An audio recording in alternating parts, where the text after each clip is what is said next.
Okay. The crinkle technique, I usually would use a felt. This way, when I put the paper together, it's easier to move the paper. So I will have in mind, say, a mountain peak right here. So I will work that mountain peak and then create some of the texture that goes fish looking for the food to that peak. And this is done with some idea of some bigger ones, some smaller ones, and joining at that. And then maybe a side shoulder peak that change direction a little bit. So even though it's spontaneous, it is still kind of a controlled spontaneity. So then maybe a guest element down below here. So one peak, two peak, three peak.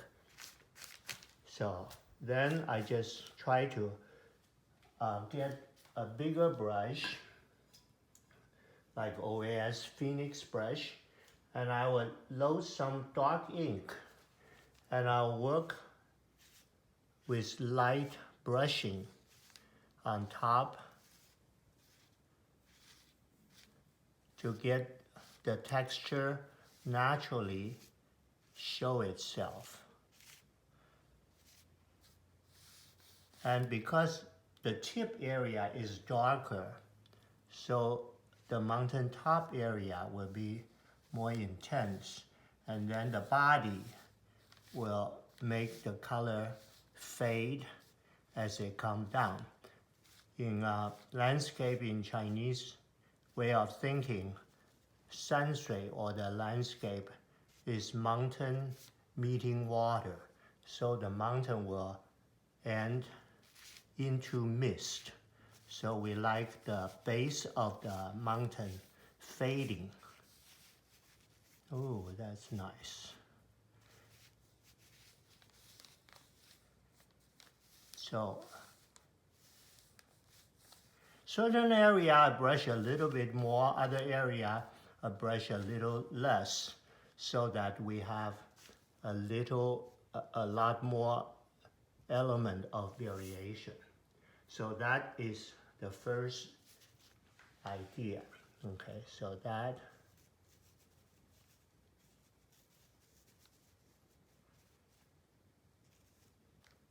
you can see how natural those crevices turns out.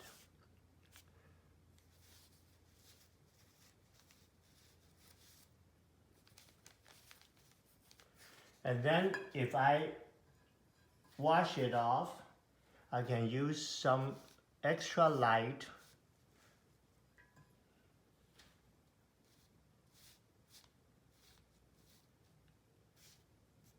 touches to allow the root fade even more.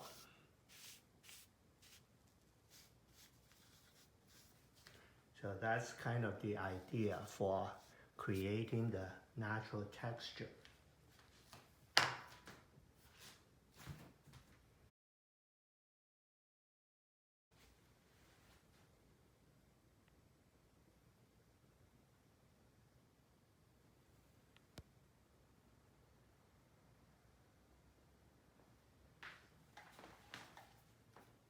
The merit of this paper is it's not absorbent, so that the quality of the texture is quite vivid, and it shows that kind of dry look. It doesn't go through. And now I have iron. I'm going to try to dry the paper, dry the ink.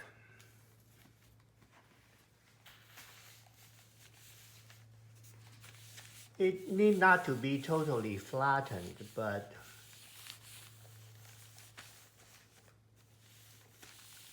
it smooths it out a little bit.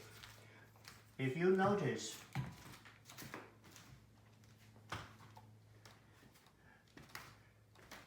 I did not wrinkle the rest of the area, only the mountain part, because I later would like to do some wash.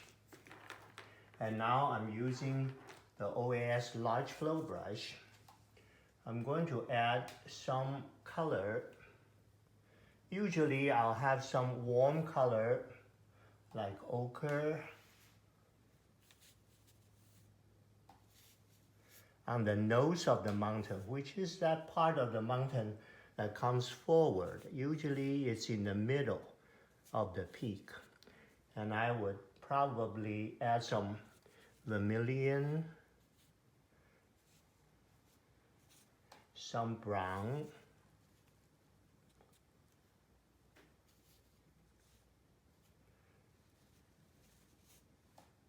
you notice that I keep the tip pointing upward and lay the brush down. But as I load the color, I only load the color at the tip. So the body of the brush serves as an agent or a vehicle to make the color fade. So I have some that warm color, and then I'm going to have some of the green. I have the lighter green with darker green and tip touching some more ink.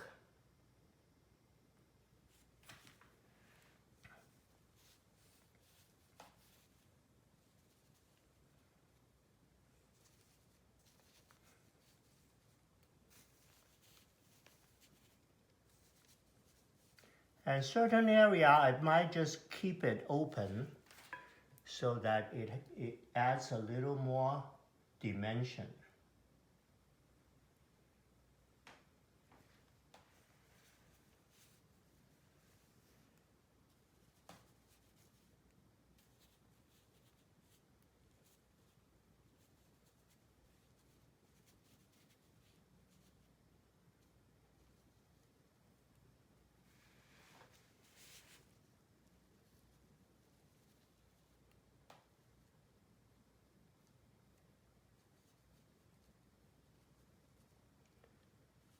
At the tip of the peak, I accent with some darker ink that will develop the contour and show the spirit of the peaks. So that will be the phase of coloring.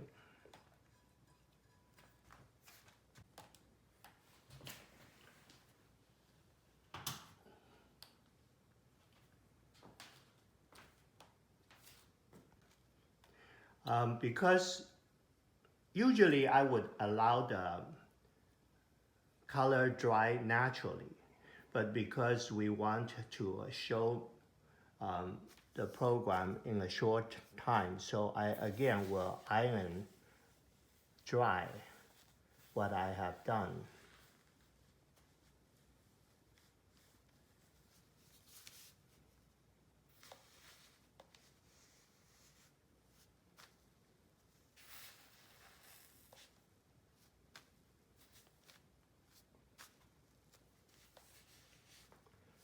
Piece of cake, isn't it?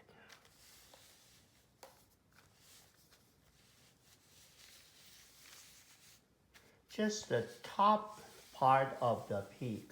The lower part, I actually would like to let it stay moist so it can integrate with the mist element. So right now, I feel it. It feels dry.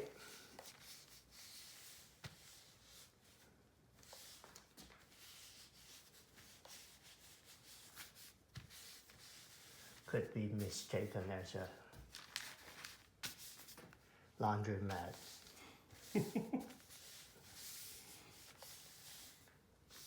Yeah, could be a cooking show. We're cooking. I'm going to use a wash brush.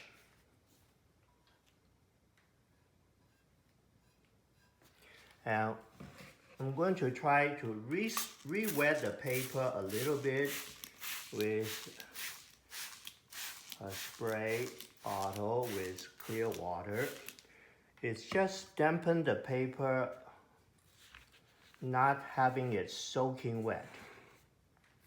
And I'm having a large size wash brush, and I'm going to load some of the color I used, some warm color, ochre, vermilion, and then the green, the dark green,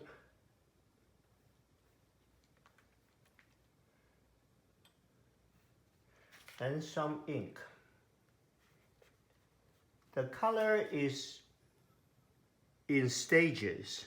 The first color goes in deeper, but nonetheless, it will never go beyond, say, 1/3 or half of the brush.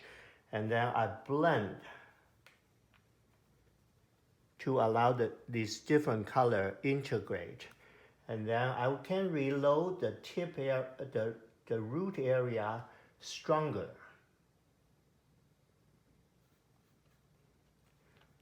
To show the contrast. Okay, we're going to have the brush flat so that the dark color goes at the base, and I overlap the stroke to develop the depth of the shadow. The mist is an illusion. It's really the space.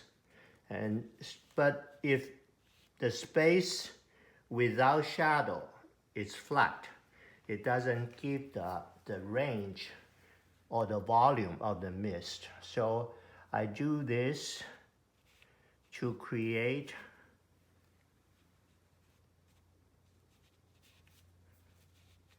the depth of the mist.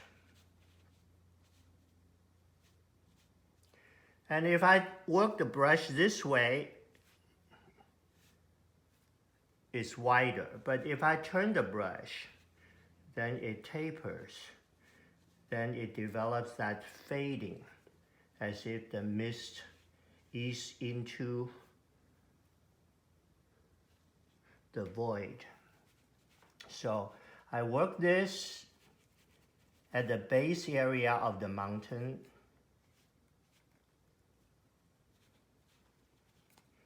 And sometimes working a concentrated area.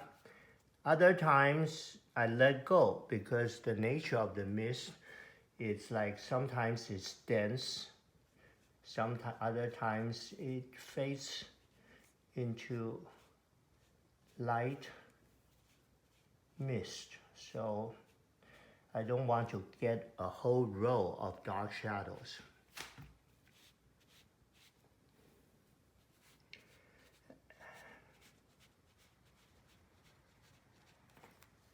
And since this paper is very forgiving, I can at any time feel the need to re-wet. I can spray any area along the way. It doesn't change anything. So that gets the layer of cloud. And then I will have the brush loading some warmer color, vermilion, on the same side with some purple. And then I will have the top shaded. When we do this, it will make the white of the mist show up more. So I'm blocking with some horizontal stroke.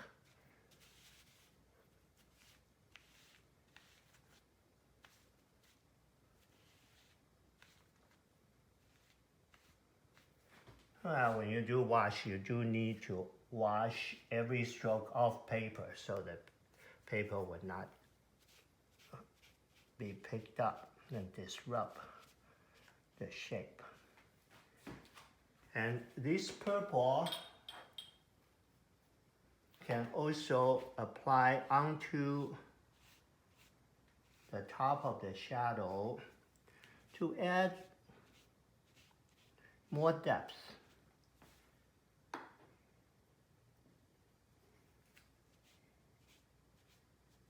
Look at that.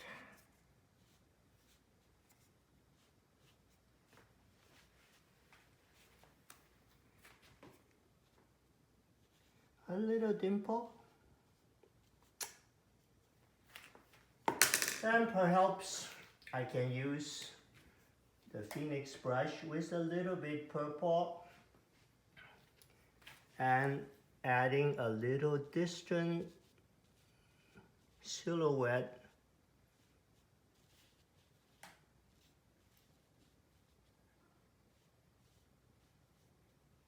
mountain in the background. That's it, voila.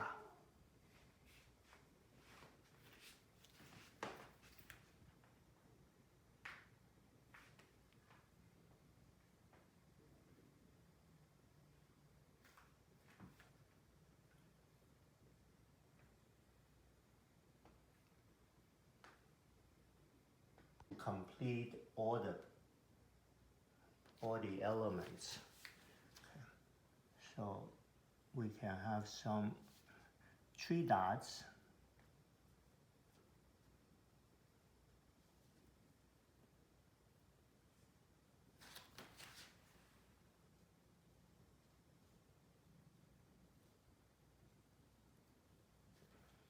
And some can be big, some can be small, and some can be lighter.